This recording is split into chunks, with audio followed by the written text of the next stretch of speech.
Patuloy pa rin pong epekto ng northeasterly wind flow o yung may kalamigang hangin po galing dito sa Hilagang Silangan at nagdadala pa rin ng minsan malalakas na ulan dito sa Northern Luzon.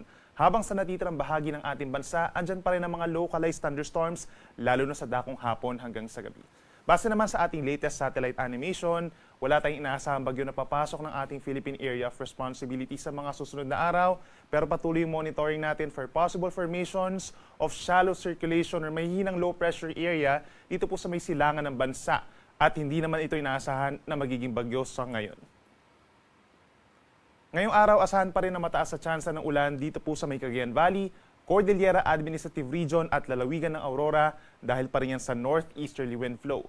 Mahina hanggang katamtamang mga pagulan at minsan lumalakas po pagsapit ng hapon hanggang sa gabi, kaya't mag-ingat sa mga posibleng pagbaha at pagguho ng lupa at lagi magkantabay sa ating mga updates. Sa natitirang bahagi ng Luzon, andyan pa rin ang bahagyang maulap hanggang maulap na kalangitan, umaga hanggang tanghali, pero may mga areas na dito sa natitirang bahagi ng Central Luzon plus Ilocos Region ang magkakaroon na ng mga isolated na pag-ulan. Pagsapit ng hapon hanggang gabi, malaking bahagi na po ng Luzon ang magkakaroon ng mga isolated rain showers or thunderstorms na usually po ay nagtatagal ng 2 hanggang 3 oras.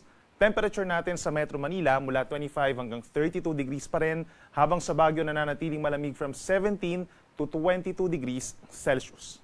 Sa ating mga kababayan po dito sa Palawan, ganyan din sa Western Visayas and Negros Island region, asahan pa rin ng fair weather conditions umaga hanggang tanghali, habang sa may central and eastern portions of Visayas, partly cloudy to cloudy skies.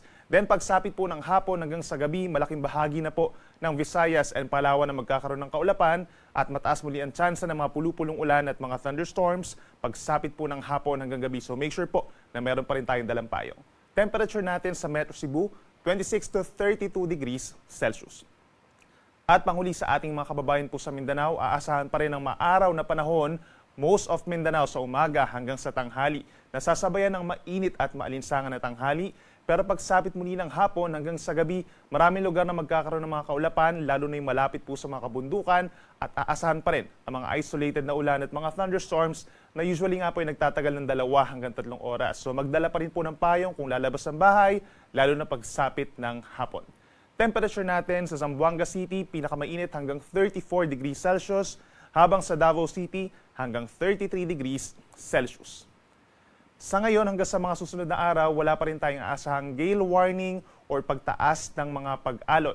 Generally, banayad hanggang katamtaman dito sa may Southern Luzon, Visayas, and Mindanao, habang katamtaman ng taas ng alon hanggang 2.5 meters sa may Northern and Central Luzon. At kapag may mga thunderstorms, posible ring umabot sa 2.5 meters sa natitirang baybayin pa ng ating bansa. Simula naman po bukas hanggang sa Lunes, meron tayong 2 weather systems na iiral, ang northeasterly wind flow dito sa may Northern Luzon pa rin at easterlies dito sa silangang parte ng ating bansa, lalo na po pagsapit ng late Sunday hanggang sa kalagitnaan na po ng susunod na linggo.